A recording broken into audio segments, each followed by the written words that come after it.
You guys need to warn me before you show up like that. It's really rude, like, just showing up and suddenly I have to do a content. And now a content has to be done. Anyway, welcome to Tardis Wiki Roulette, the show where we TardisWiki a wiki roulette. Yeah, it's a fun time. It's a fun time. Hello people. Hello Jam Jam. Hello Xavier Llewellyn. Hello Cookie Boy 2005. Hello Felicia. I see there's many entries already in here. I'm going to do an experiment and see what happens if I pop all of these in. I'll pop all of these in at once and see what happens. Kablamo. And then bam. Bam. Bam. Bam. Bam. Yes! This is very pleasing. This is very pleasing indeed. A few weeks when I bet on Schalke being in the finale, I was expecting to be right. I wasn't expecting to be right. Yeah, this season's been a wild ride, huh? Who'd have thought the Candyman would have been the finale villain for this season of Doctor Who? Absolute madness, right? I wonder what the Candyman is going to do. What candy plan he is cooking up with his fondants of doom. Sweets. I see some more. Yep, you can get all of those. Absolutement. Absolutely, you can. Oh, one second. Let me get those all in there. Boom. Boom. And, a boom. Get rid of that and, look at the snowstorm in universe. Okay.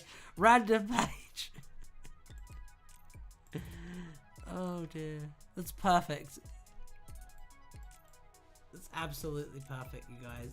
Oh, minor pizza alla pala. Yep, I'll throw that one in too. I see you guys. Minto pizza alla pala. Okay, I see you guys have got some good ones this time. Oh, what the fuck do you call that? That's a TARDIS wiki article. Fucking absolute peg juice. I love it. I love it so much. I shall pop it in. Obviously, I'm gonna pop that in. You know what I mean? Colin the World Tree. Batman Earth 33 and a third. Sexist Daleks. Validity. Oh dear. Oh dear. Well, this wheel is already looking very healthy. Guys, the double brackets make sense for us, but for the wheel, it's just weird. I know, but you know what? It's nice not having to do each one individually, so it's fine. It's fine. Because I can cut those out afterwards when we got some more. Needle people! I want to know what a needle people is. Let's see. The Secret Diary of the Master. Okay, that's good.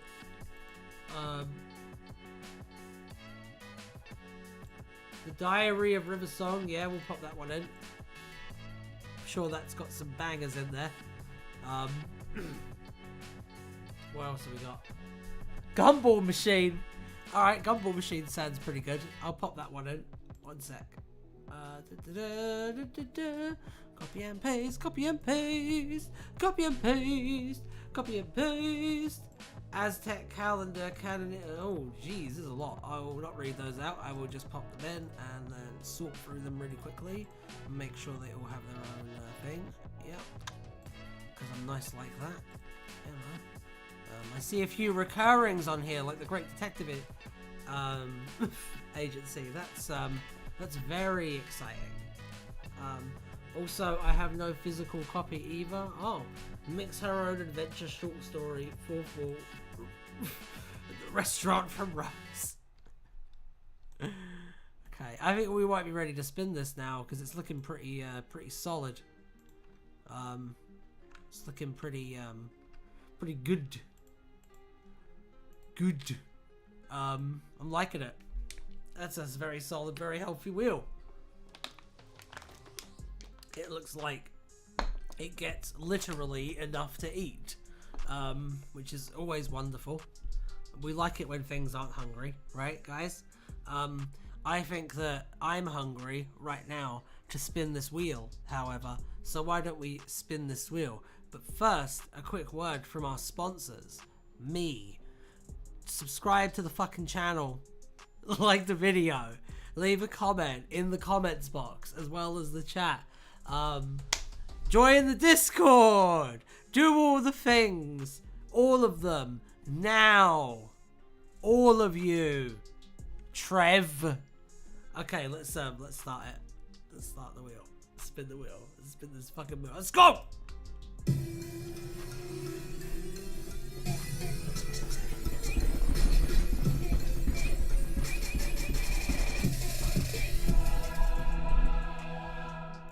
Edward Lawn Bridges! Oh dear. Alright, Edward Lawn Bridges. Let's find out what that is. Well, now I'm dizzy. Oh dear. That was a great idea. Oh, this...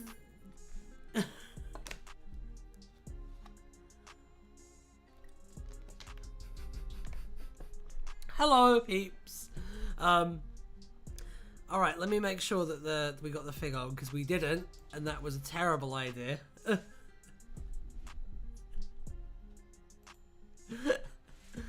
Edward Lawn Bridges was Prime Minister of the United Kingdom by late 2023. He had spent a large amount of money on the briefing room inside 10 Downing Street, but never used it. His advisors also came to realise Bridges didn't bother showing his contempt for anyone who didn't own at least 2 yachts, so they steered him away from talking with his subjects on a daily basis. Sylvia Noble voted for Bridges, but her daughter Donna did not, leading to a tense corned beef bolognese that night. In late 2023, Bridges was forced to address the nation in the wake of the giggle, an anarchy induced by the toy maker, though through the giggle waveform, in which everyone believed they were correct, including Bridges. He went on television to state that he was apathetic to the needs of the public. Oh, that's a really good article. How many wheel turns did you miss? 0! This was the first wheel turn. You're fine. You didn't miss anything. You didn't miss anything. You're in good stead here. You're in good stead. It's all fine. Everything is fine. Do not adjust your sets because everything is fine. Alright, let me just really quickly, I forgot to do something. Sick. 1 second.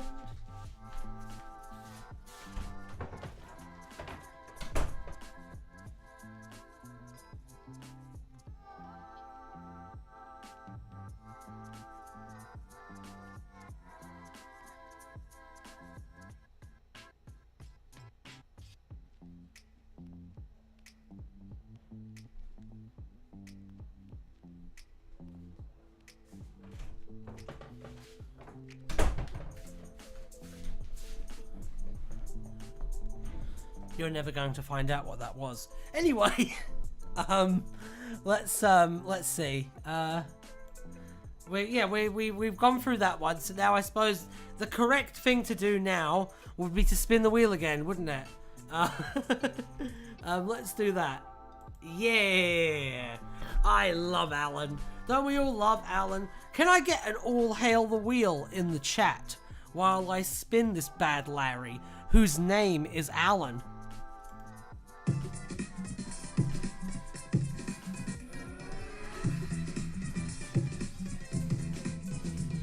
Yeah! Yes! Yes! All hail Alan! Oh, wonderful! Wonderful. Oh, all hail the wheel. I am insane. We're all insane. We're all mad here. Sutek! Sutek! Oh dear. Oh dear. Oh dear. What have we done, peeps? Let's find out and go on to the TardisWiki. Wiki. Sutek, also known as Sutek the Destroyer, Sutek, Set, Seth, Sadok, Sithitha, or the Jackal, was an Osiran who planned to destroy all life in the universe. Imagine if the cliffhanger to Legend of Ruby Sunday had been exactly the same, except instead of Sutek, it just said Seth. Wouldn't that have been amazing? The villain is just Seth. Oh dear. Right, according to the 4th Doctor, Egyptians called him the Typhonian Beast. In Ice Warrior mythology, he was known as Sethis. He feared all forms of life which might one day challenge his hegemony, and so became the destroyer of all living things. Beyond that, he believed his acts of destruction freed those who killed from the tyranny of hope and choice, instead delivering them with the certainty of death. After destroying Phaester Osiris, he was imprisoned, trapped inside a force field that paralyzed him by Horus, his brother. I've got to say, the way he's just decided to murder everything, right? And then he's like, no, actually, if you look at my facts and logic, I'm doing you a favor by murdering the hell out of you. Like, what a self-serving bastard. Turns out, Sutek, not a very nice bloke. Who knew, right? Let's see, where was I? Horus, his brother, or rather the essence of his brother Osiris, decide on one, please. Reborn in the body of Faction Paradox member Eliza, freed on 1920s Earth by his cult of followers, he faced... Oh, so like, the Faction's Paradox did Pyramids of Mars? Of course they did. Of course they did. Freed on 1920s Earth by his cult of followers, he faced the 4th Doctor, who defeated him by tricking him into a time corridor. Many subsequent battles between Sutek and incarnations of the Doctor were documented. And then they have 2 subsequent battles between Sutek and incarnations of the Doctor. Eventually, Sutek became acknowledged as the king of a pantheon of various dudes, and symbolically the father and mother and other to all of them. Among the pantheon, he was the god of death. Doesn't that like not jive with the rest of it? Because like all of this, all of oh god, it's going everywhere. All of this, right? All of this implies that Sutek is just like a powerful alien, but like a mortal creature, and then all of a sudden, and he's the god of all gods. It's like someone took a D&D character sheet and then just like stuck half of someone else's character sheet underneath the rest of the character sheet. And we're all just pretending it's not like that. It's really, really weird. Look at the biography, Becoming Something Greater hints at how he became the god of death. Does it really hint at it? Is this something that was really carefully thought out? Or is this just all of the different expanded universe writers scrambling to make this make sense? Let's find out, only on Something Blue Audio. Subscribe to Something Blue Audio.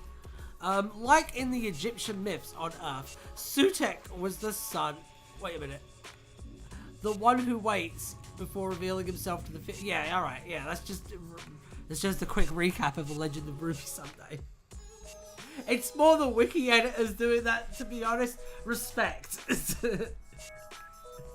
I respect it, the fact that you guys are doing it.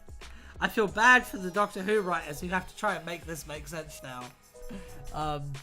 RTD has a weird history of like changing half of a classic Who character's backstory for the sake of it. Still going to act like the drum master never happened. Yeah, that's fair. Fair. 6 degrees of Skongo.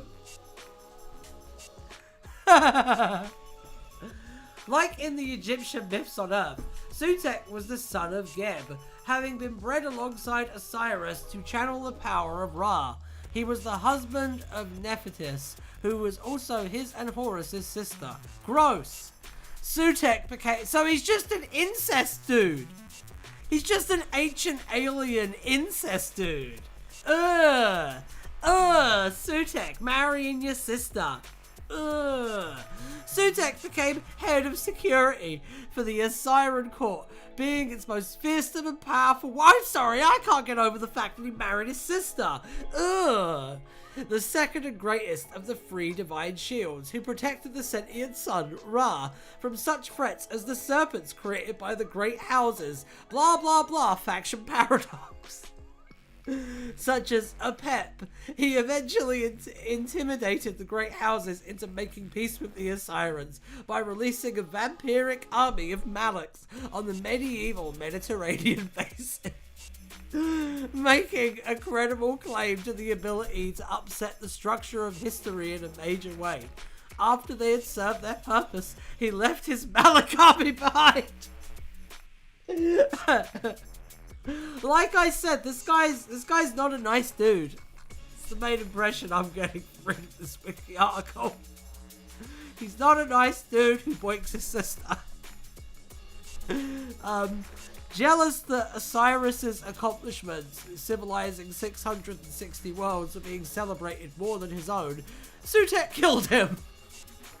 Believing that he deserved to take over the throne of the Osirian court, since it owed its survival to him, he made himself even more powerful than his fellow Osirians, taming the forces of the outer desert, of which even Ra was afraid, and making a bargain with the Kotaru, who allowed him to carry their gift of death. It's not even really his power! He just got given it by someone else? Oh my god! Oh my god, this dude's a loser! Sutekh's a fucking loser! What a joke! I don't care how powerful you are, you fucking boink your sister and you got stolen powers. Loser! Absolute loser! Okay, he became the king of the Pantheon, a group of powers beyond the universe. I think this is going to be a video, guys. I think I might cut this. At war with the universe. I am known and feared on 1,000 worlds. I destroyed my home planet, faced Osiris, and crossed the galaxy, leaving havoc in my wake, until my brother Horus and 740 other Osirans confronted me here on Earth. I was defeated and trapped in a tomb beneath a pyramid, alive, paralyzed, held in a force field, controlled from Mars. That was inconsiderate. After Osiris was resurrected as Horus in the body of cousin Eliza, Sutekh declared a time war against Horus from the Osiran throne. I didn't know that was something you could do. I didn't know you could just be like 1, 2, 3, 4, I declare a time war. That's madness. As recalled by the 4th Doctor, Sutekh destroyed his home planet, faced Osiris, and subsequently left a trail of havoc across half the galaxy. During this time, he was called many names on many civilized worlds. Many of which cannot be printed in the Tardis Wiki, because they involved the fact that he boinks his sister. Including the Typhonian Beast, Set, Satan, and Sadsak. Among the planets where Sutekh and the Osirans fought was Yokali. The 2 armies fought a great battle in Egypt. What Doctor Who planet is Egypt? I've never heard of that. At the end, Sutekh found his traitorous wife, Nephthys, and a heavily wounded Horus in the Battle of Geb. Horus, in reality just Eliza pretending to be Horus, begged Sutekh to finish the battle, complaining about being tired of fighting and Sutekh's boringness. Angered, Sutekh ripped out Horus's heart. Metal. Unbelievable. This is a really good Sutekh impression. Oh, thank you. Thank you so much. Elated at killing his opponent and winning the contest, Sutekh told Nephthys that he planned to erase Horus's name from the universe. However, she claimed that Faction Paradox would always remember and resist Sutekh's claim to the throne. Though cousin Justine had gone into hiding, Sutekh read from Nephthys' mind that the faction had allies in the 18th century. More boring than goths are pretty boring. Yeah, a lot of goths are. Yeah, a lot of people just become goths to hide the fact that they have quite a boring personality. It's a common social disease, you know what I mean? Especially because there's lots of goths who are super interesting. And I feel bad for them because they have to hang out with the boring goths. And being a goth requires you not to hang out with anyone else. It's quite a strict religion, so I'm told. On 16th of October 1764, Sutekh forced John Pennington to direct the Society. Is this going to be the recap of... No, it's not. Okay, sick. Alright, let's go.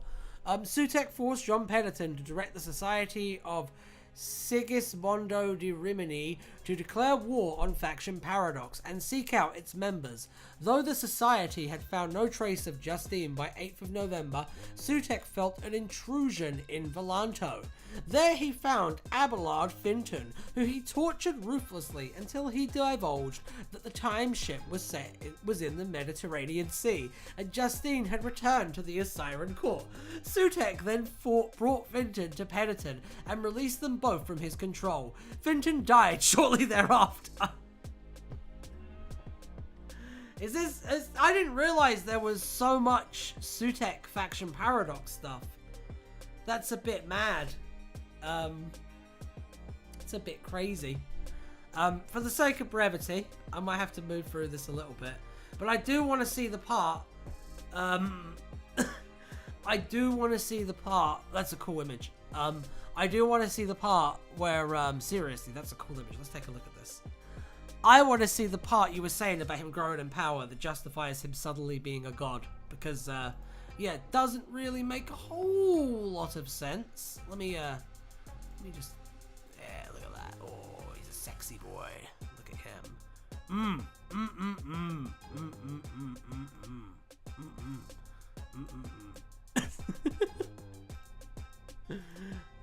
Alright, let's keep scrolling.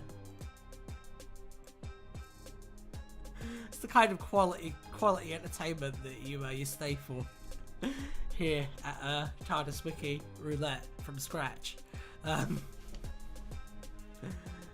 Let's see. Where are we? I didn't know that he fought 10, although I guess it makes sense. Alright, here we go. As the one who waits. Ooh. Is this the part where, yeah, is this the part where I have to...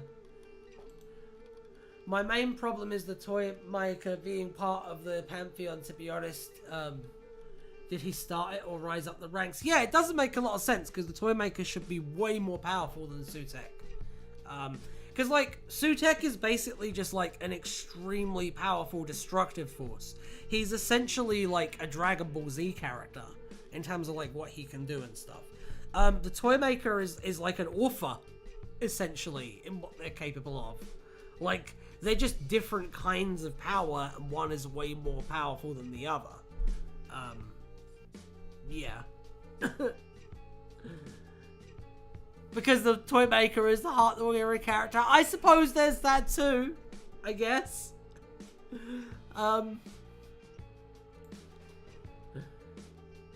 Let's see. Finding himself in the howling void, Sutekh attached his essence to the Doctor's TARDIS, adrift through time, seducing the vessel to become unfaithful to the Doctor, waiting patiently for the right time to strike. What? He became what? The TARDIS is cheating on the Doctor with Sutekh? Oh my god! He became known by the title of the One Who Waits to his fellow Pantheon of Discord members. While the Doctor remained unaware of Sutek's machinations, a groaning sound similar to that— oh, that's saucy! Similar to that heard when Sutek had previously projected his mind into the TARDIS, was heard several times by the Doctor, beginning with the 14th Doctor's encounter with the Not Things at the edge of the universe, after the TARDIS's interior suffered catastrophic damage. The groaning continued to persist into the 15th Doctor's travels, who remarked upon its oddness but mostly rationalized it away.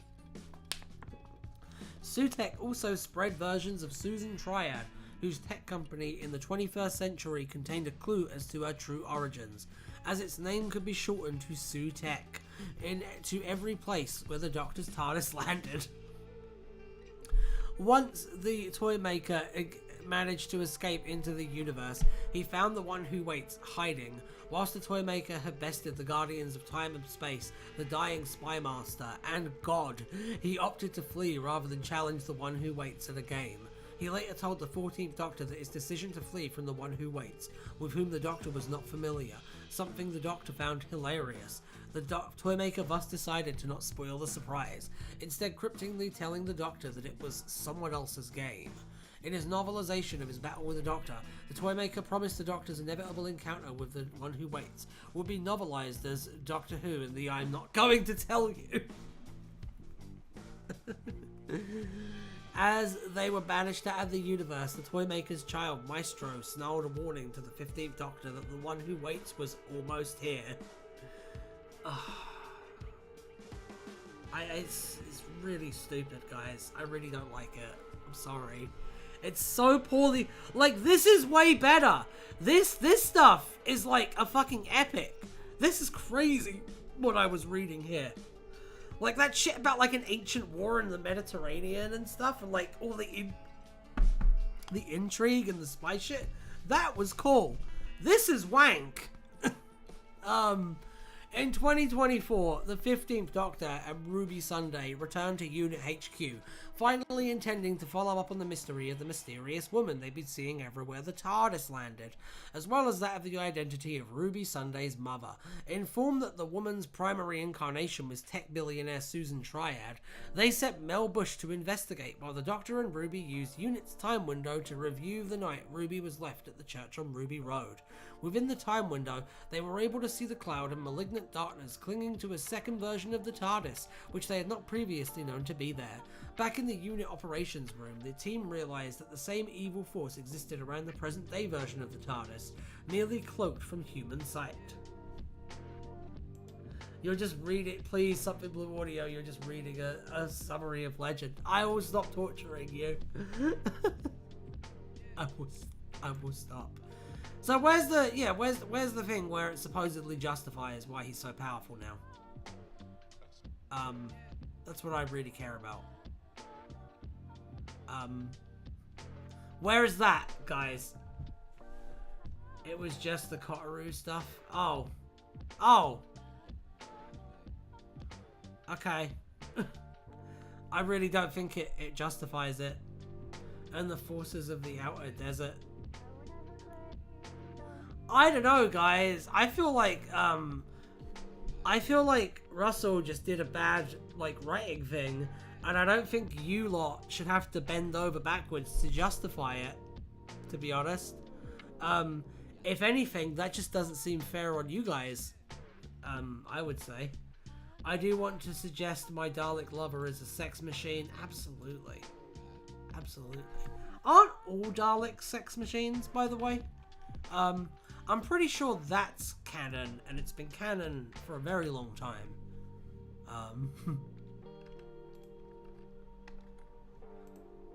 Alright, there we go. Peppa Pig character.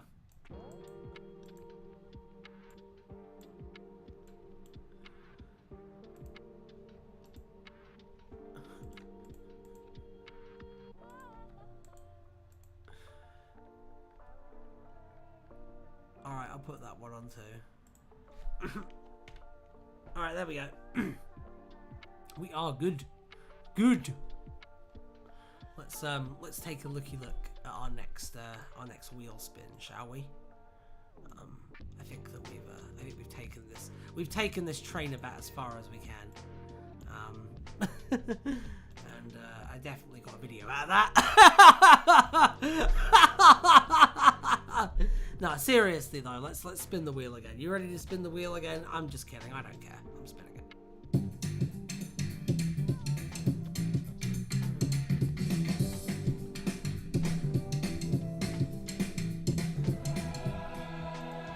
Random page. Ignore the fandom rage. Just click on a random page. Right, time to click on a random page, guys. Let's see what it lands on. I merged the contents of 2 pages there, and there is good reason why I shouldn't have done it. Ha ha ha!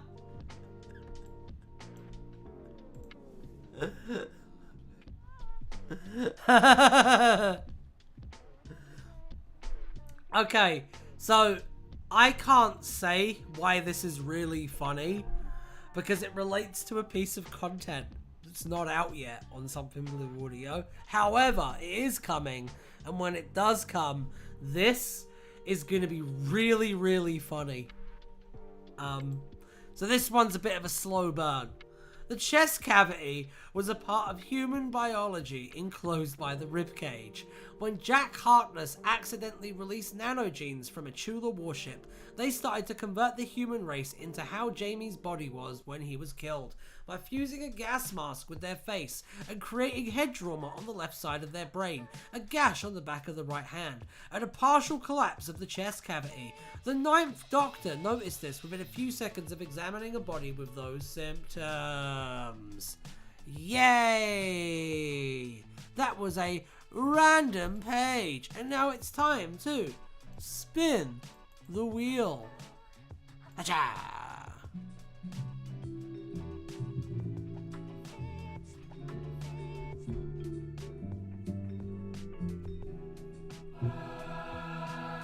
You fucking kidding me? Okay, fine.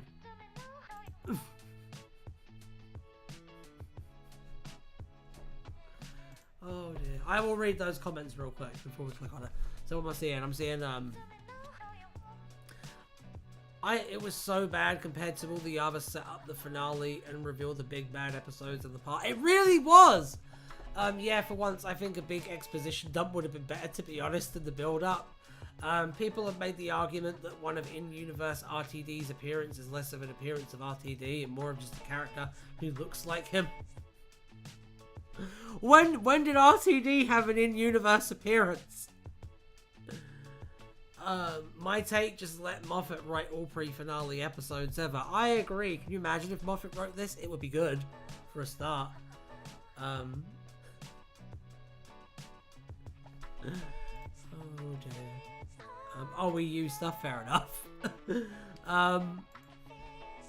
Yeah, no, I think the issue for me is like, so it's a really bad mystery plot, basically, because a good mystery is when like a bunch of, I'm not going to go into it actually, because I think I'm going to make a video about it. I think I'm going to make a pretty long video about it. I think that might be, I decided to abandon doing like individual episode reviews because I wanted to do a video at the end of the season about like what I thought of the season as a whole. And right now, the main takeaway I have is that there are some really good episodes in it, but the mystery box is terrible. And I will be getting into why that is. Moffat would absolutely have done better. Yeah. Did anything happen in Legend of... It felt like teasing for 8 hours, for an hour straight, and then only 15 minutes were important. The comic is the one with the character who might just look like RTD. It's literally like a reverse Impossible. I can't speak to it right now because there's people who like haven't seen the episode. But part of the video I'm planning to do is like some suggestions for how to make the mystery box plot work better, because there are some things that could have been done. to like make this not shit, and I will talk about that. RTD likes edging. God damn it. Alright, let's do another random page though. Because this one's fun. Michael Crichton was a writer who authored the book Jurassic Park. While the idea for the book was still in Crichton's subconscious, Draxil Thorg psychically and unknowingly took the idea to sell in his own shop. Crichton eventually wrote the book, which the 12th Doctor used to prove to Draxil that his ideas were stolen, commenting that the science is all wrong, but it was a bestseller. Oh dear.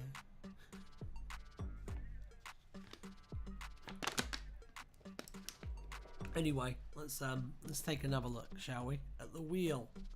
The wheelie wheel. Perhaps even the wheeliest wheel? Who knows? Who dares to dream? I'm going to adjust the wheel real quick though, because it's not pleasing me right now. There, now it will please me. Same with the wiki actually. Let's just make the wiki a little bit more aesthetically pleasing by making it smaller, so that the whole article can fit on the page. There we go. That's nicer. I think that looks a lot nicer. Okay. Michael Crichton reference. Let's see. Where are we now? Everything is locked in. We are good to go. Are you ready to spin the wheel? Because I am. I was born ready. Ha ha! Ha ha ha ha!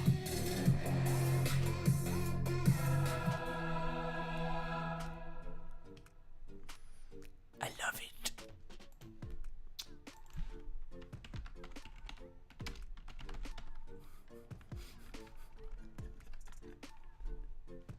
Is this going to be another video?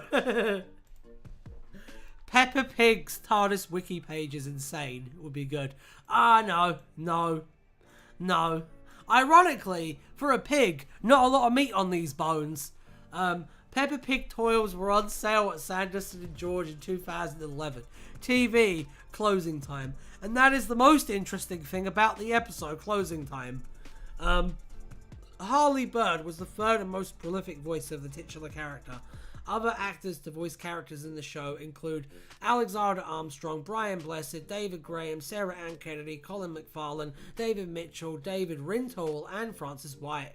Many Peppa Pig toys were produced by Character Options. And I will not comment anymore, because I almost thought about saying something terrible. Maybe one day. Let's go. Let's spin the wheel again.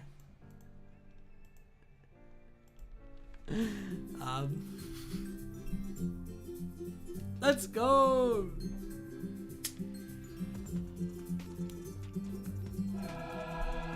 Yay! Great detective agency.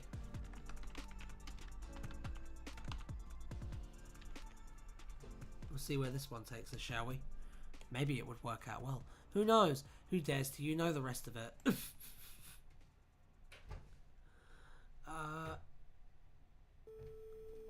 Okay, Great Detective Agency. Let's do this one. Alrighty.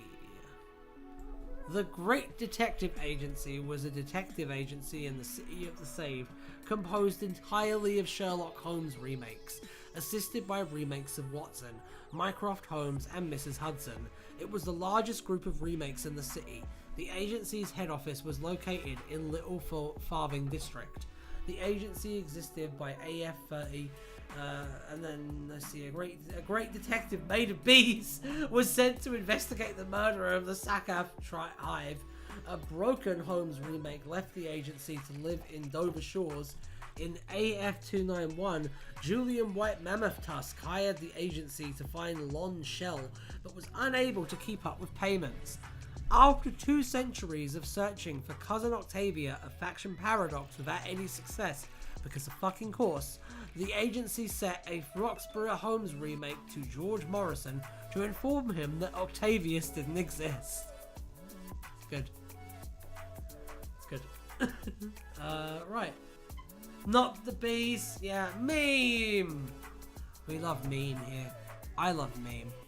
I love meme a lot. Let's see. We should probably spin the wheel again now, right, folks? Yeah, that would make a lot of sense. Let's do that! Yeah!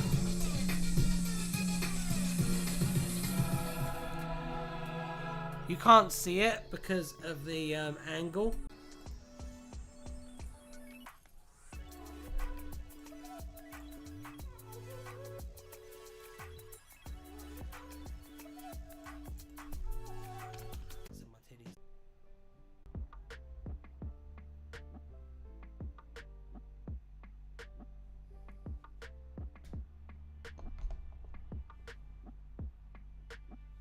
Oh, we back? My God. Hello, everyone. Yeah, it is in fact Rishi Sunak's fault. I think that's fair to say. I think that's very fair to say. It's okay though. It looks like everything has worked out. Do we have life? I think we do. I think we do. He's using all of the Wi-Fi to stream Sky TV. Oh dear.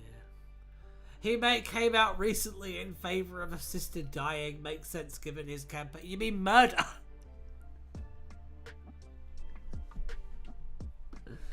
Oh dear. I have returned. I have returned indeed. And now we shall continue. I should hopefully be getting some new hardware soon, and when that happens the things should be running a lot smoother. That's the hope anyway. We'll see if that bears out. Vincent Aloysius Cosmos, more simply known as Vince Cosmos, was a glam rocker from the planet Glam.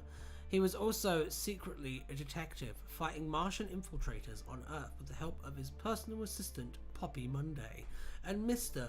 Chuckles Glister. Vince was born on Glam, but was believed on Earth to be born in South London in 1948 to Albert Thomas Smedley and Gladys Irene Smedley. At the time, he was known as Vincent Albert Smedley. He was raised in Hammersmith and then East Dulwich. After the death of his father, he was as a child known to be a dreamer who didn't have much going for him academically. Despite this, he got a job in the advertising department of a local newspaper, and in his free time, he performed in several bands, including The Scooters and Multiverse. He tried to get into show business, but BBC television, but failed. Who are they? I've never heard of them before. Later, going by the name Vincent Elvin Wishbone, he tried to make songs that used the hippie sound, and he released an album based on the works of J.R.R. Tolkien. Fun fact, did you know that the J.R.R. in J.R.R. Tolkien stands for Jolkin, Rolkin, Tolkien? Just a fun fact. But when Tolkien denied Vincent the rights to his work, Vincent had to rework many of the songs. During the late 1960s, Vince took refuge in many pub bands. Did the stream just die for anyone else? Why do I feel like this is a parody of Ian Levine? I feel like everything that's happened on Doctor Who since 2005 has been a parody of Ian Levine.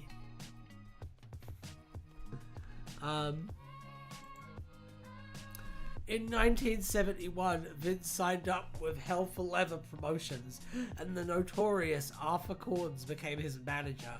At this time, he was now known as Vince Cosmos, and soon he had a series of powerful dreams in which the Galactic Godhead spoke and dictated the lyrics of Vince's songs. He then released an album of space-themed songs. This gave way to the invention of glam rock, and Vince let go of his previous band, the Extraneous Organs. It's funny. That's clever on multiple levels. I like that. And replaced them with a new band, the Skyrockets. Oh, you You dirty old man! And I know what that song's about. And together they released an album called Those Crazy Martian Cats.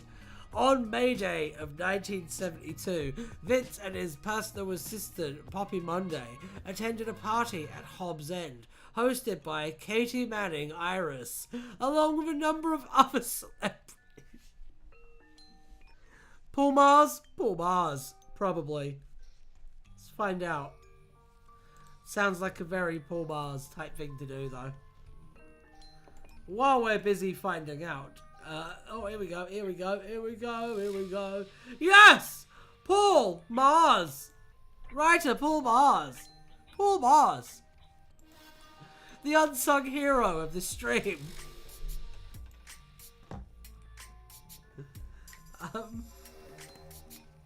It's good. Vince quickly became a household name, in part for his outrageous outfits and persona, but his popularity also led to several assassination attempts.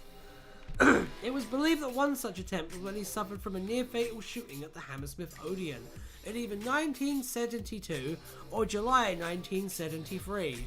The truth of his assassination eventually involved a pair of Martian time agents who were sent to assassinate Vince by Anthony Marvell. But this was foiled when Simon and Panda warned Vince of the imminent attack, and Panda scared off the Martians due to there being an ancient legend of a panda who arrived in a scarlet chariot on Mars. Later, Vince invited Simon and Panda to an after-party in gratitude. However, according to this account, these events were in an alternate reality, and that in Simon's universe, this was the final retirement performance of Vince Cosmos.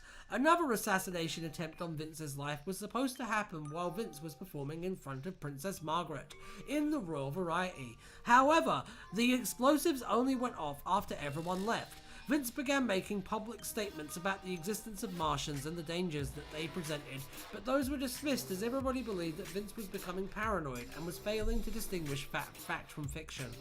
On 22nd of August 1972, Vince was interviewed by Timothy Bold on the Radio 1 series Listen to the Stars. He told the listeners about his new album, Vince Cosmos, Glam Rock Detective. Who designs? Hey! Guess what, Who Designs? Of Who Designs Creative, the Eldritch Doctor. Everyone go and check out the Eldritch Doctor, by the way. It's fucking awesome. Guess what one of the articles was? On the Wiki Roulette. Fucking chest cavity. Isn't that grand? Anyway, on August Bank Holiday, Monday, Vince went to have a television interview with Brian Only on the Brian Only Show, and Brian played an old black and white clip of Vince's first appearance on the show, where he performed the song Pixies All Around Me, one of Vince's reworked J.R.R. Tolkien-inspired songs. Taken aback, Vince denied the rumours that the song would be released, as he had felt that he had put that chapter of his life behind him. Despite this, it was re-released without his consent, exploiting the artist's increase in popularity. Oh wow, there's a lot. Okay, we're almost there. We're almost there. We're gonna make it, people. We're gonna make it. We're gonna make it. I'm not gonna die. His Kissinger did appear in the final to be his final Horcrux. His wife reached out to the press as of an hour ago. He's alive. Wait, Henry Kissinger is alive? God damn it. Fuck. I was having such a nice day. Anyway, after a series of weird accidents, oh, Chomsky. Oh, I'm glad Chomsky is still alive. I thought you meant Henry Kissinger. I'm glad that Noam Chomsky is still alive. I would have been very sad to find out that Henry Kissinger was still alive. Hopefully he's in hell where he belongs. Hey, I disagree with Chomsky on a lot, especially as he's like gotten older and gotten a bit crazy, especially talking about Russia and Ukraine, right? But I mean, he still did a lot of good. What mass genocide did he deny? I didn't know about that. Hey, let's not talk about politics, actually. But just to be clear, Something Blue Audio does disavow all genocide denial and all genocide. Genocide is, in fact, cringe and not poggers. He denies the Rwandan genocide? What a piece of shit. What a fucking asshole. Yeah, no, fuck Chomsky then. I didn't know that. That's mad. Right, let's see. Right, and Cambodia too, that's wild. Anyway, in 1979, it seemed for all intents and purposes that Vince had simply disappeared off the face of the planet. The thing was, he genuinely had left the planet. Retiring as both a musician and a Martian fighting detective, Vince returned to the planet formerly known as Glam. Iris Wildtime travelled back to 1976, stole his map and gave it to Meow, so that they could fight the Martians in his place. After Vince's disappearance, his assistant, Mr. Chuckles Glister, only gave one statement about the incident, saying that Vince had returned to the stars.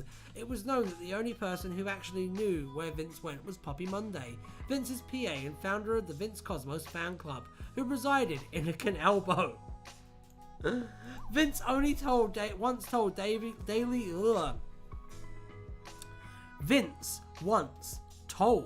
Daily Mirror reporter Sally Tailworth about his strange series of dreams. While Vince's film The Diachronic Messiah wasn't a success when it first premiered in the 1970s, by the 1990s it was regarded by some as a camp classic and by others a cornerstone of a new age religion. In the 21st century, Cosmos would be remembered as the greatest glam rocker of all time. Simon was a big fan of Cosmos, and he owned multiple LPs and DVDs of Vince's performances. Iris Wildtime kept several Vince Cosmos tapes and her Celestial omnibus. Vince Cosmos reappeared in Paul Ma's 2016 Baffle Gab Productions audio story Gobble Knoll Hall in the Baker's End series. The story, which features Tom Baker playing a version of himself, has Baker encountering Cosmos' spirit. In 2012, Chris Heaven, the creator of the web series Vincent Cosmos, a spin-off from Damon Dark, addressed the similarities in name with Vince Cosmos, but clarified that his and Paul Ma's characters were totally separate and coincidental, and that neither he nor Mars could be accused of copying one another. Information from invalid sources. Tom Baker, Susie Goshawk, and a team of ghost hunting TV show Manifest Yourself encountered his ghost in Gobble Knoll Hall. Vince talked to them through Susie. Not covered. Gobble Knoll Hall. That's a fun word to say. Gobble Knoll Hall. Technically, he just defends people who deny it. He hasn't actually denied it himself. Okay. Oh dear. Alright, let's take a look at another one. Shall we?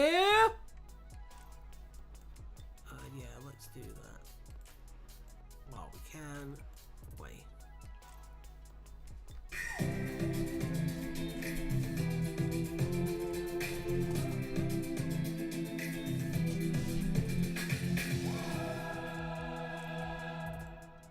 I'll just grab that one. I have no idea what that is. It's very suspenseful, but I have no idea what it is, but I guess we're going to find out shortly. Muriel Frost! What the hell is that?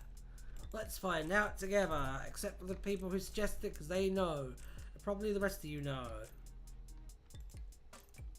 Okay. Here we go. Muriel Frost worked for UNIT over a 20-year period from the 1980s to the 2000s. By the 2000s, she appeared to also be working for the US Army. Over the course of her career, she was a captain, a colonel, and by the end of her life, she was either a major or a general. On a number of occasions, she worked with the Doctor's seventh incarnation. In 2006, Frost was killed by the Slovene family, with a loss felt by UNIT, especially those who had become close to her. In 1980, as a UNIT captain, she met with Scalini at Pompeii, where the professor had discovered a police box buried in the ruins. Muriel had a troubled relationship with her boyfriend Nick. She loved him in spite of how much they fought, trying to make things better between them, but he never reciprocated those feelings, often inciting their arguments in the first place. Ultimately, she knew that the relationship wasn't healthy. Working undercover, Frost investigated Strengths, the owner of a nightclub suspected of selling a potent street drug called Mandrake. At the same time, the Seventh Doctor and Ace had been drawn to Earth by the alien energy structure known as the Mandragora Helix. It had contacted Strengths and used him to produce Mandrake, which sapped the will of its users and made them susceptible to the Helix's influence. The Doctor and Ace worked with Frost to thwart the Helix again. During the course of this adventure, she received a field promotion to Colonel. In the 1990s, she, Corporal Ives, and Unit helped the 7th Doctor investigate a crashed Nazi plane from World War II in Middlesbrough, which the Doctor suspected had something to do with a UFO. She and 2 other unit personnel did a dive to the bottom of a river, finding the plan quickly, though Frost had a feeling it was waiting for her. Meanwhile, Ace was kidnapped by Alex Evening. That evening, the plane was removed from the river, and the body of the dead pilot was brought to a secure place, and Frost was wired up to the machine built by the Doctor to let her talk to the deceased pilot. The experience was tough for her, as the German pilot was able to read her mind, becoming privy to her uneasy relationship. Though the pilot did try to console her afterwards, she was able to confirm that there was a UFO involved, but she also wanted to destroy the machine. After stopping by Burroughs' chartered surveyor so the Doctor could look for Ace, Ives drove Frost back to her flat, while the Doctor went off by himself. Inside, Nick started another fight with her, and even though she tried to get him to open up, he decided to nastily tell her that he pictured other people while having sex with her. Jesus, what a bastard. Anger filled her, driving her to aim a gun at his head, but despite him goading her, and even a dark part of her psyche longing to pull the trigger, she was interrupted by a ringing telephone. It was Ives, calling her to inform her that the Doctor found the UFO, and told her to get away from Nick. Wow, this is, damn. This is like the darkest Doctor Who character. This is insane. What the hell, guys? This is like fucking Jessica Jones fucking stepped into Doctor Who. This is like another level. Jeez. This poor lady. Frost is a fun character with an absurd death. And she then appeared... Oh my god. Is this a video? Is this a video, guys? Because it feels like it. I know, honestly, like, from just what I've read, okay?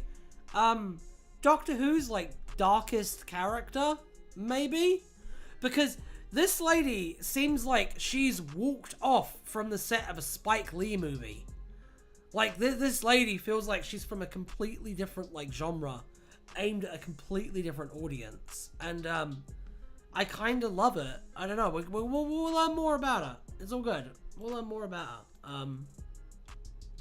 But yeah, no, this one's got potential. I like this. I'm gonna really quickly pop this in my to-do list, because this is a good one. Tardis Wiki Roulette is just SBA finding video ideas and then acting like they didn't already do it in these live streams. Yeah, it is. It literally is, by the way. Where do you think the 5 Ninth Doctors come from? Thanks for the 5,000 views, by the way, guys. It literally is, though. No, yeah, no, this is me beta testing ideas for videos. Transparently. I've also got a Death Comes to Time video on the list as well. So that's good. But yeah, no, generally, yeah, I mean, if there's a good video, I'm gonna fucking use it, obviously. I'm actually writing down that as a little note right now. Because I think that would be... That as well. You see this here? Right? You cannot tell me that this is not a thumbnail. You know what I'm saying? It's funny because you missed out like 2 Ninth Doctors. That is funny. Oh dear. There's so many though. But yeah, no, this panel right here, this is a bar. This is some gorgeous artwork. Anyway. In Alex's home, Frost was initially annoyed with the Doctor for being strung along, but was quieted when the Doctor showed her the UFO, a coordinate Mind Shredder which was smaller than she expected.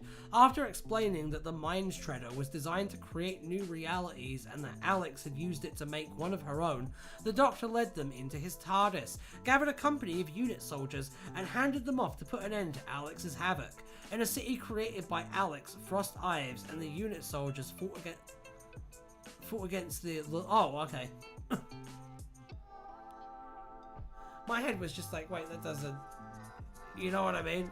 Okay, Alex, in a city created by Alex, Frost, Ives and the unit soldiers fought against the locals, before Frost and Ives split off to aid Ace, whom Frost had located. However, when confronting Alex, he commanded a monstrous Bible to attack and kill Ives. After she was killed, the Doctor went back to Earth and returned with Janice Evening, Alex's deeply religious mother, who reprimanded him, causing Alex's world to shatter. Frost evacuated the crumbling reality with the Doctor and the other survivors, and left after the Doctor took the Mind Shredder from the Evening's shed.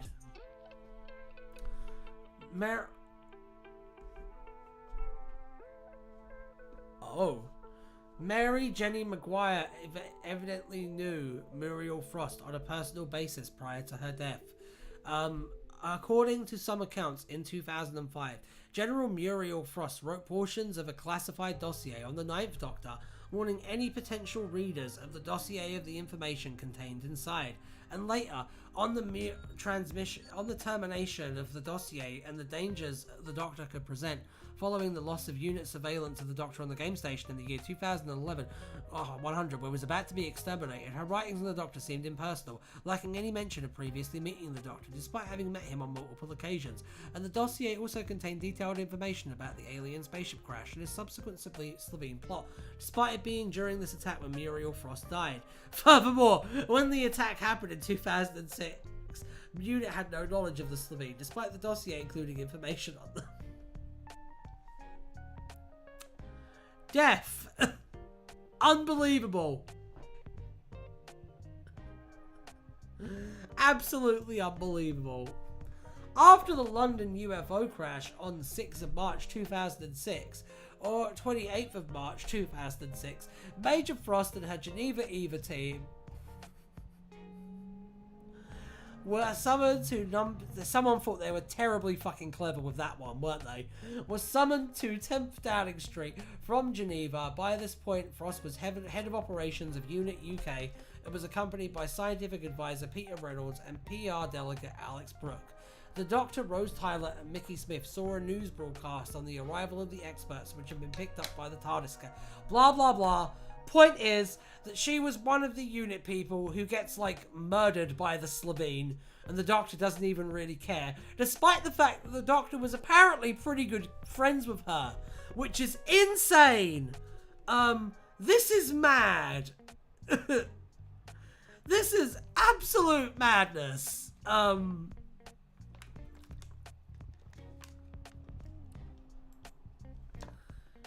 What the hell, guys? The level of crazy. Read the behind the scenes section. Okay, I will. In early drafts of 2005's Aliens of London, the Ninth Doctor specifically named one of the experts, saying General Muriel Frost, strategic advisor from the United Nations Intelligence Task Force, good woman. While this exchange was cut, Frost's name tag Frost was visible when the broadcast cut of the episode. However, the actor who played Muriel Frost went uncredited and was in DWNS 11, where she was indirectly credited. Gloria Blondeau, an English model, was credited as playing an academic, though Blondeau is clearly identified as Frost's actor. Curiously, the script described her as being 35 years of age, at odds with such stories such as the audio drama The Fires of Vulcan, which showed her working for UNIT in 1980. Therefore, but going by the age given in Fires of London, Frost would have been about 9 years old. The short stories Operation London and Number 10, two short stories that were released to coincide with Aliens of London and World War III, explicitly references Frost by her surname. The short stories Classified Special Intelligence File Alpha Zero and Memorandum from the Classified, a confidential 3D dossier, seem to have been written in conjunction with the cut line of dialogue from Aliens of London, as the identification of Muriel Frost seems to have been directly lifted from the television story. Classified, a confidential 3D dossier, also contains stories that see the events of Aliens of London and World War III documented by UNIT a year prior to when they happened. Though the vague explanation of spy cams, this creates a large paradoxical anachronism, as the information gathered in the classified dossier should have prepared UNIT for the secret invasion to come. Yet there is absolutely no mention of this knowledge in any source material apart from the stories within Classified, a confidential 3D dossier. Huh.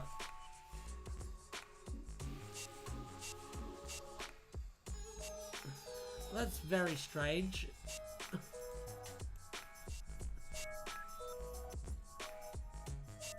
Famous child labor advocates unit.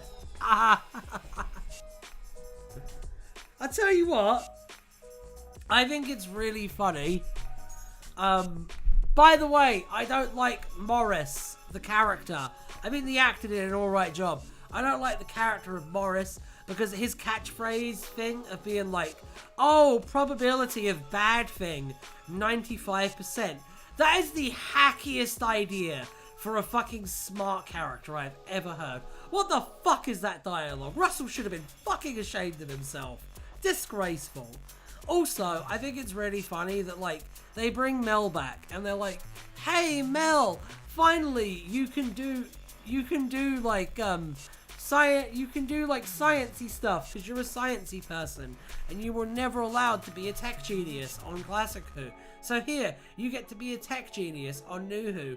Oh, by the way, you're going to be sharing that space with 3 other tech geniuses.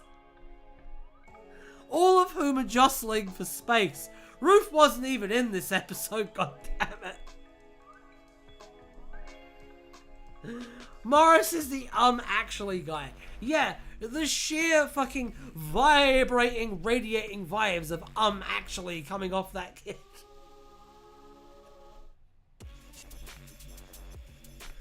Rose is very weird. It's very weird that Rose is working as a unit now. I actually don't think it's a big deal given Morris is a super genius. I think it is, because like, we were supposed to have stopped writing super geniuses like that in the fucking 90s. Like, that shit was played out when fucking Izzy was doing it on Digimon. It is not acceptable for that shit to be in 2024 television. It's just not. Like, we're so past that. My Dalek Lover is a sex machine is on there already. It's okay. Alan does desire to be spun though. You are right.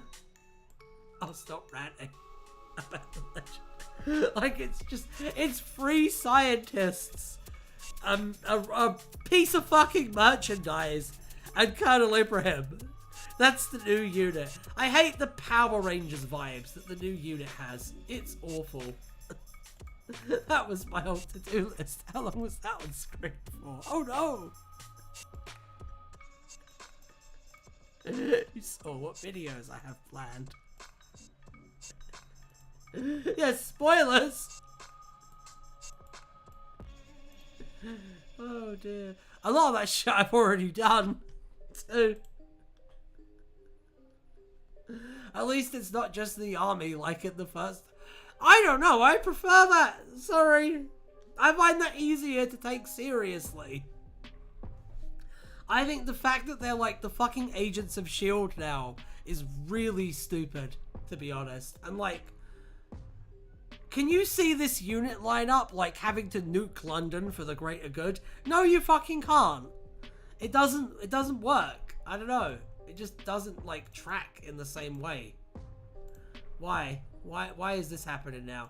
Oh no, I think we might have lost the wheel, guys. I think I might need to get the wheel back. 1 second. Oh no. Just one moment. I will get it back. One sec. This is going very well.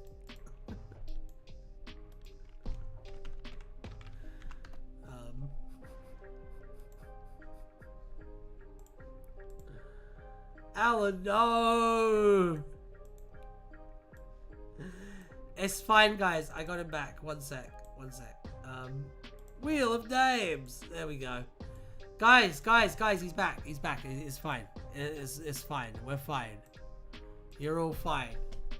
Anyway, I like the unit lineup, and no disrespect to the child actor because they did a great job, but they simply needed to keep Shirley. That was her name, Shirley. Yeah, I agree. Yeah, no disrespect to the child actor at all. They did a fantastic job. It was just a horrible character with like one thing that they do. Being all kind and loving doesn't work for me. I fucking hate it. I fucking hate it so much. It doesn't make sense. Also, where the fuck's Osgood as well? Felicia said to me the other day that being the scientific advisor at UNIT is like being the fucking defense against the dark arts teacher, and it's so true. Alright, let's spin it.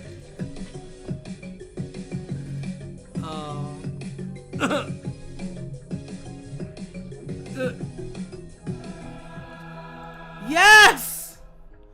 Oh, so with regards to Osgood being missing, my headcanon is that because it was the two Zygons that were the two living Osgoods, Kate just had them both executed. That's my my headcanon. You know. She just let them both out back immediately after that episode and just shot them both in the back of the head, you know. And that would explain where the Zygons, where Osgood is. Anyway, let's go. It's the only explanation that makes sense, and you know that's true. Oh dear. Okay. Oh, this one's like a tiny little wee baby one too. That's perfect. Okay. My Dalek Lover is a Sex Machine. My Dalek Lover is a Sex Machine was a song sung during the Dalek Wars.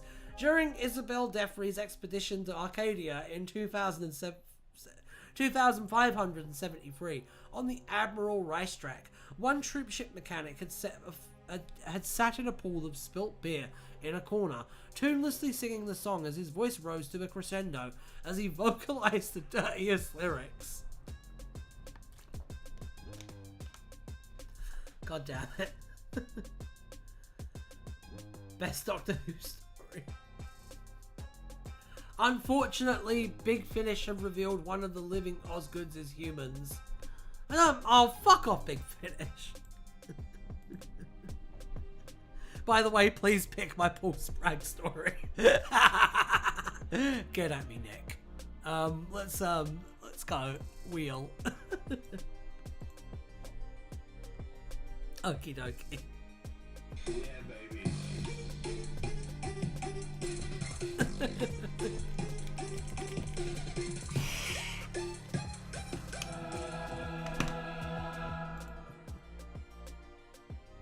This one. I don't know why that cat of them is two. This one. And we've already had the noodle incident. We had that last week. Last week we had the noodle incident. Come on, guys. Alright.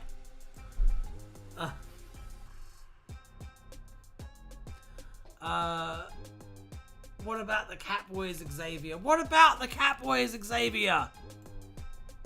That's the real question. Okay. A young, unidentified human aided the 10th Doctor in defeating a Grask. After leaving Rose Tyler in 1979, the 10th Doctor picked up the human in his TARDIS, having them identify a Grask who was posing as a mother. The Grask, once identified, fled. The human piloted the TARDIS under the Doctor's instructions, tracking the Grask down to London, 1883. After the human located the Grask, it fled once again, this time to its home planet, Griffoth.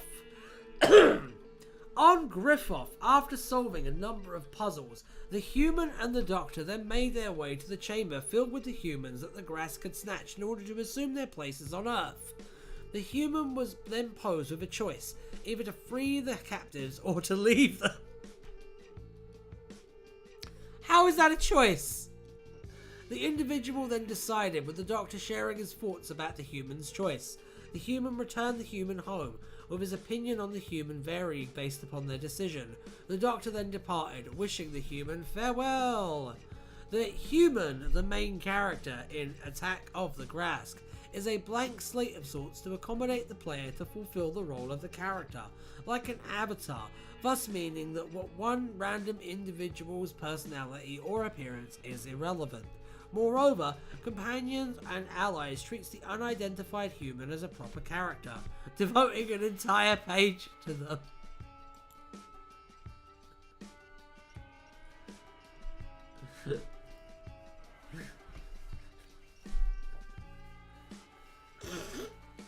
I agree with you, by the way, Xavier, because I think it would be cool. It's not 21st century humans that's the problem. Because imagine if you had a companion who was a 21st century human, but like, they were a fucking firefighter. Imagine if you had one, but they were like a movie star. Like, you could make it interesting.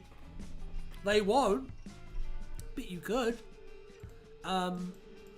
Imagine a 21st century human companion, but they're like a mobster. You know what I'm saying? Like, there's so much shit you could do. Anyway, let's I want the next Doctor to basically just be a JoJo protagonist. Watch my show! Watch the Answer Doctor adventures. You'll get everything you want from it. The amount of times I've had someone go, oh, I wish that this idea, they could do that in Doctor Who. And I would go, ha ha ha. I have already done that. If you want to see the Doctor in the Valeyard in a weird Jekyll and Hyde kind of operation, we have that. If you want to see an episode that actually deals with the fact the Doctor is kind of a bigot to aliens, we got that. If you want to see magic get made real in the Whoniverse and be given an actual rule system that makes sense, we got that. We even kind of did 73 yards before they did. If you want to see Doctor Who fight Godzilla, we also got that. And if you want to see us kind of sort of try to do the War in Heaven, we will soon have that. Anyway, let's go. But yeah, listen to my audios. I'm allowed to plug my audios every now and again. We put a lot of work into them. The whole team does. Listen to my audios. Listen to Doctor Who versus Godzilla if you need to be convinced, because I think you guys would really like it. Or watch the animated version. Or RTD already did the War in Heaven, but good. Shut up, Lucy. You don't know what you're talking about. But the War in Heaven is an upcoming conflict, not a previous one. Also, it just being Daleks does not make it better. It's such an interesting conceptual idea in the books. It just being Daleks having a shooty Star Wars war is not better than some of the stuff in those books, which you haven't read, I might add, that you are saying is not as good. Alright.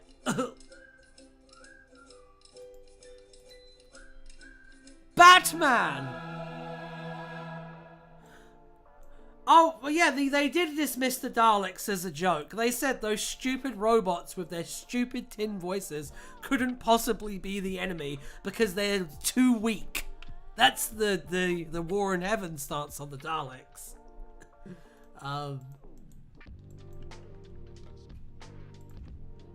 You'll like our version of the enemy, though. They're fucking scary. They're not a Doctor Who villain.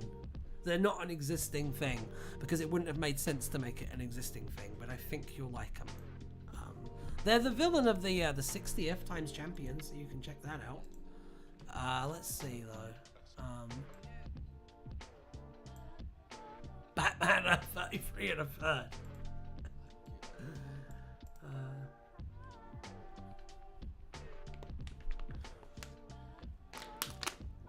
You know, Moosey, you're making this point, but all you're saying is that Russell T Davies is a plagiarist. Like, even if we concede the point to you, what we're conceding is that Russell didn't have an original idea when he brought the show back and is kind of a terrible writer for doing that.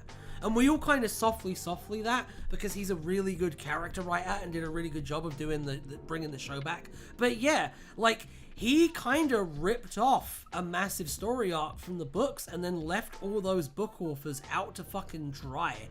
And like, that is not cool. And like, just because you think it's kind of fucking cool that it's the Daleks, right, doesn't make any of that shit okay. That's kind of where I'm at with it. Anyway,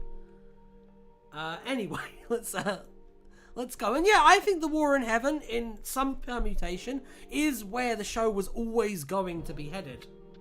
RTD has an odd approach to the EU. Yeah, he does, because it's like, some things, I think things that are considered generally like iconic and beloved, he will kind of bring on as like tributes and make it part of the wider mythology of the show.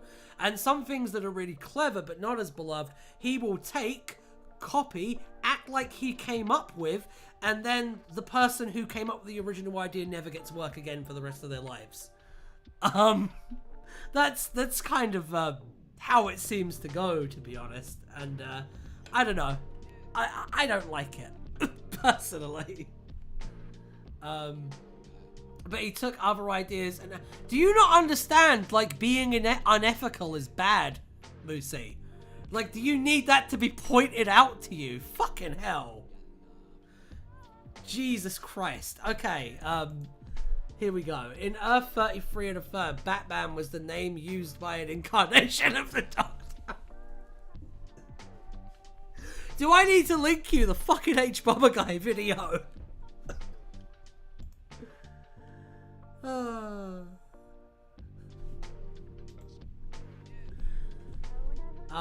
Right.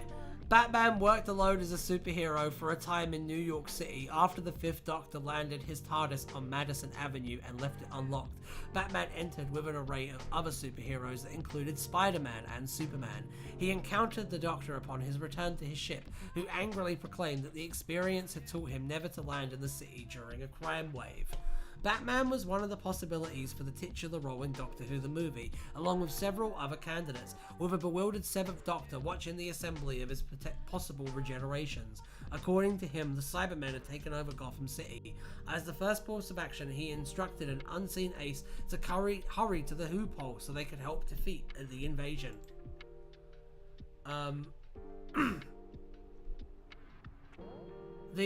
The Doctor settling down on Gallifrey and then everyone being slaughtered by some unnamed monster only to be saved by a she character feels exactly like RTD's version of the Time War. It's the same thing. Not a single original idea in the whole thing. And like, the idea that just taking someone's idea and then changing one element is inspiration.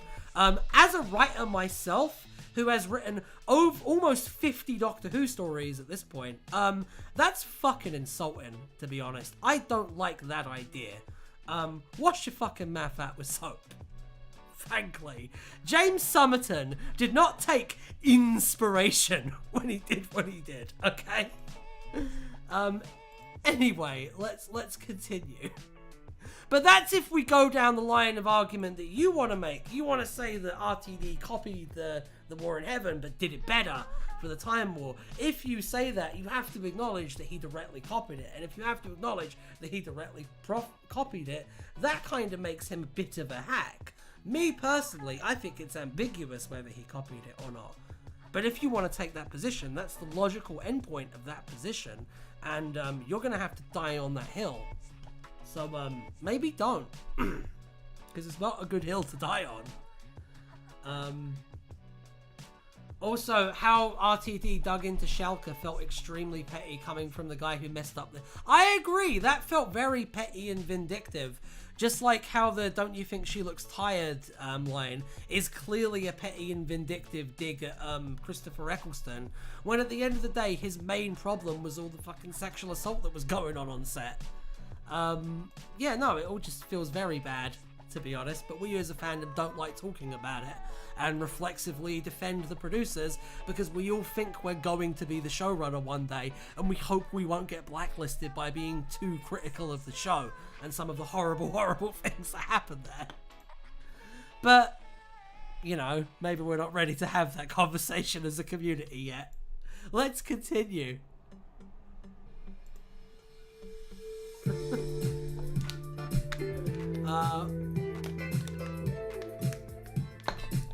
Perfect.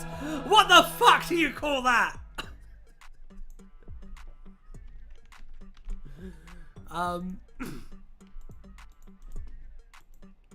Let's see.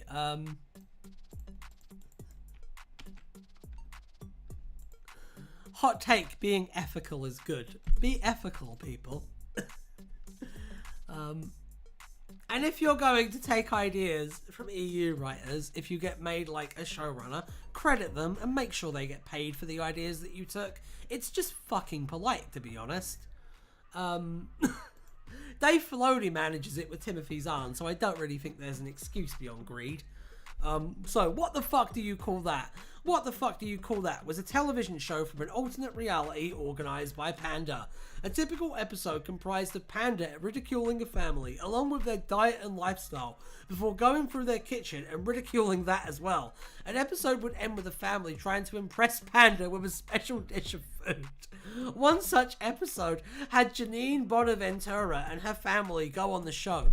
However, the specially prepared meal was sabotaged by Iris Wildtime, who filled the pudding with polyester stuffing, causing Panda, a stuffed toy bear, to choke and die. Incredible. I love it. The show is a parody of Gordon Ramsay shows such as Kitchen Nightmares and The F Word. Ramsay is a chef and food critic known for his often caustic and expletive-filled rants on the often highly subpar food he is confronted with. Oh dear. Right, let's spin the wheel again.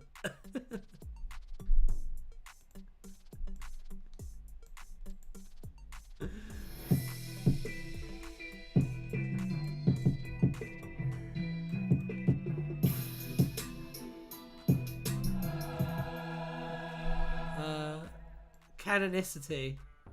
Let's do canonicity because we finally land on that one. That one always pops up and we never end up there.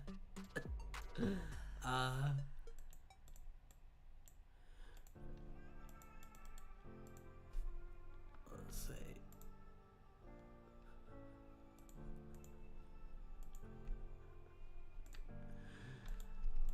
Oh dear, canonicity is a good page. Yeah.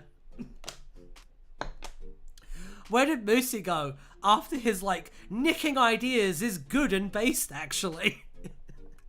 He seems to have vanished real fucking quickly. After getting fucking tarred and feathered. I'm here, lol. Good, good. Let's see what happens next time, shall we? Someone link the 5-hour H-Bomber Guy video in the chat so that Lucy can watch it after this stream. Oh, I love you, kid. It's fine. It's really funny. Oh, dear. He publicly complained that Cornwall got all the credit for those 2 episodes when he did the rewrites for him and put his name on all the episodes he did rewrites for during this. That does come off as very petty, given that, like, those 2 episodes, it kind of feels like a please don't be mad at me for fucking up your version of Doctor Who, Paul. Also, I'll publicly declare that your version of Doctor Who is shit. As well. I will read it all. This might be the last one I do tonight, but I promise this is going to end on a high. I promise. Not Cornwall, Cornell. I know. I'm just stupid. You have to understand and expect that from me at this point. Oh, I've got the DW issue right next to me where it says RTD gave it to him out of pity. Fucking hell. I don't know, guys. I think maybe RTD might just be like a bit of a bastard man. I'm not sure. It just sounds like working for him isn't fun, to be honest. He complained specifically about Richard E. Grant rather than... I know, but I was making a fucking, like, semi-humorous, hyperbolic point. Okay? I'm not going to talk with absolute precision all the time. If you want that, go and listen to Mr. TARDIS. Okay? I am here to be loose, be loopy, and call it like I fucking see it in the moment. Okay? He didn't steal shit, but he clearly took the concept of the war in heaven and made it a lot better. He written the concept, he came up with the time of war. Why are you still being defensive about this? What even makes it better? Like, apart from having a less interesting villain, having less philosophical depth, being a less interesting conflict from like a military and a strategic point of view, because it's just laser guns shooting at each other, as opposed to like people firing concepts at each other. Like, and like, yeah, have you read any of the books that like use it? Like, I don't understand how you can be so like dismissive over it. But Mr. TARDIS do stuff about the war in heaven and look at wiki pages I wrote. No, he doesn't. That is very, very true. That is very, very true. I like Mr. TARDIS though. I like Mr. TARDIS. And I make jokes about Mr. TARDIS because I know that if Mr. TARDIS ever heard that, he'd be like, yeah, right. I don't know all the Krista Eccleston drama that's clearly still active based on the Comic-Con rant has me side-eyeing him. Dude, when I'm quiet you said, where did I go? Now you're asking me why I'm still defensive. Yeah, because I'm a fucking hypocrite. Now what? RTD wrote interesting sound references to the Time War, but he never even featured it in a story. It was just pew-pews. It was just Time Lords wearing body armor, shooting laser guns from cover at Daleks, who are also shooting laser guns. Like, what? How is that better? Oh my god. Fire RTD, fire Phil Collinson, fire Jane Tranter, fire Jim Carter. No more Stunlock, only Al. Yeah, the stream is Stunlocked right now. Have you read the EDAs, Ryan? I've read Alien Bodies, and I've read Interference. I really loved Alien Bodies. I want to read all of them at some point and do like a big essay about it that's like 5 hours long. That's what all of this is actually building up to. I'm a student of the lore. I just have a tremendous amount of respect for it because like, from where I'm sitting and my understanding of it, like, especially if you look at like media back in the 90s, it was really, really ahead of its time to even try to do some kind of big crazy like arc like that. And when you compare it to like what Marvel was doing at the time, what Star Wars was doing at the time, when you compare it to like what everything that we now see as like a big like franchise was doing at the time, it was just miles fucking ahead. Like, here was Doctor Who being taken off the air, and it was like, oh, let's just turn into Alan fucking Moore for a few years then, because there's no risk anymore, so we can do what we want. And I think that's kind of beautiful. So, like, even though my actual first-hand exposure to it is relatively limited, I have so much respect for it, just because of the sheer creative audacity of a lot of it. That's kind of where I'm at with it. That's my honest opinion on a lot of it. And I'm aware that some of it is very wanky and stupid and shit. But, like, look at the City of the Saved. Look at the City of the Saved, and what an interesting concept. And then look at Daleks shooting at Time Lords who are shooting at them from cover with pew-pews. And tell me which one is honestly a more interesting idea with more, like, dramatic potential. I never. Anyway, let's look at the canonicity page, and then spin the wheel maybe one more time, because I love you all. Canonicity, also called canon, was a concept that determined whether or not a certain source, such as a religious or fictional text, could count as a proper part of the greater whole. This concept was used by humans on Earth, whether they be practitioners of Christianity or fans of the fictional adventures of Iris Wild Time. Banger opening paragraph. Best opening paragraph I've seen on one of these in a while.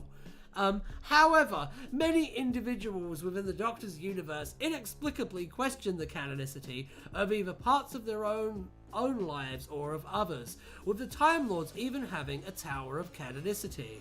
In 3-5, the Council of Nicaea, to which the Fifth Doctor bore witness alongside companions Eramin and Paul, saw a gathering of the greatest scholars and leaders of 4th century Christianity to debate and solidify the reaches of biblical canon, showing the concept was applied by humans to religion.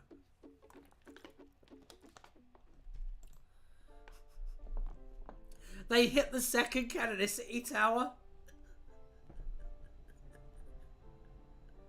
Enjoy eating, Moosey. People should be giving Moosey some recommendations on 8th Doctor books to read. Panda found out about the spin-offs from the Iris Wildtime series from the superfan who hardly knew what was canonical.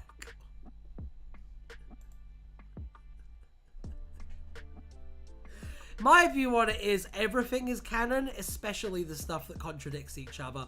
The War in Heaven and the Time War both happened, and both sometimes didn't happen, and both sometimes happened at the same time, and sometimes they were the same conflict, and sometimes they were completely different conflicts, and sometimes the Time War was just something that was made to cover up the fact that the War in Heaven happened. Like, that's my view on it, is it's constantly shifting and, like, changing.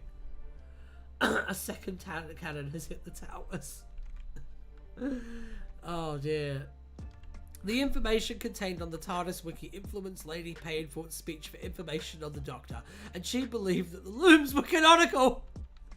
A group of 3 retconning crocodiles once swore on their canonicity to uphold their side of a bargain with Auteur, in which they would fully resurrect him in exchange for his authorship of a cursed Abectarium. However, while true to their bargain, they left Auteur in the crumbling reality he was in. The adventures experienced by River Song, where she met her adopted mother, her sort of sisters, and various incarnations of the Master, including the War Master and Missy, were probably canonical. When the 14th Doctor inadvertently travelled to the genesis of the Daleks, he realised that Castavilian was writing down his musings about Daleks and extermination in front of the first Dalek, and quickly made to depart before he caused more of a paradox, excusing himself by saying the timelines and canon were rupturing. The most canon man once emerged from a pile of nothing in the Plume Coteries library in front of Callum, Marasita, Koloff and Rich, appearing to dance the live choreography to Ram Ranch before asserting that he was so valid and canon, and stating that he was introducing Noodle before vanishing. After that ordeal, the group noticed that every book in the entire library had been given Noodle-related titles. This introduced the Noodle Man, who, when he appeared in Wonderland, Aberfire Janna's Caphelia claimed that none of this was canonical. In the real world, canon is, as detailed on this page, a concept originally concerning religious texts and later more widely applied to works of fiction, beginning with the tradition of Sherlock Holmes. That the Time Lords and others, such as the Sixth Doctor and River Song, whom are fictional characters, would thus consider canonicity a genuine property of their universe, on par with likelihood, should therefore be read as a borderline fourth-wall-breaking metafictional joke. Whilst the song I Am the Very Model of a Gallifreyan Buccaneer contained numerous references to classic Doctor Who serials, the reference to Hecate was distinct and it was derived from a girl's best friend, the first and only instalment of the spin-off of K9 and Company. Ken Book interviewed Beep the Meat for Doctor Who magazine, and after Ken asked if Beep had any plans to appear on television, he responded no, explaining it was a backward step that would be repeating what had already been done 30 years prior in the Star Beast, and ultimately, he didn't consider Doctor Who on TV to be canonical. He also noted that he was afraid they'd do him in CGI. Mr. Noodle should have been the one who waits. That's a way more compelling narrative. I agree.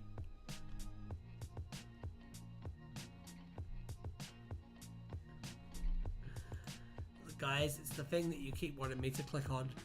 I'm not going to do it though. This was long before this actually happened on TV, you understand. That's incredible. Really? That's fucking amazing. I love it. That's like kismet. That's beautiful. Hashtag free Beep the Meat. Hashtag release the Beep the Meat cut.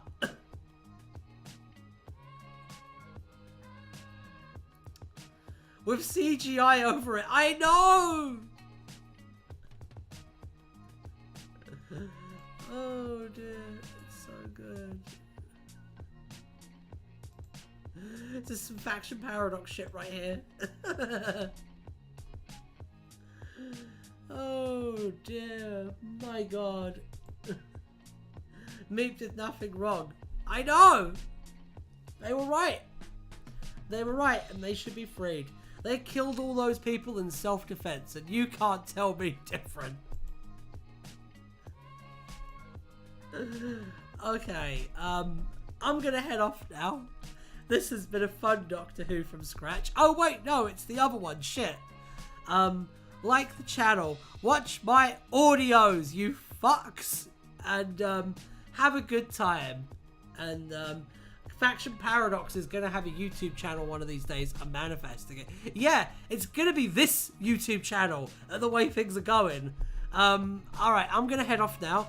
But love you all, and I will see you all on Thursday for Write a Doctor Who from Scratch, where we write a Doctor Who from scratch. And won't that be a lovely time? Bye!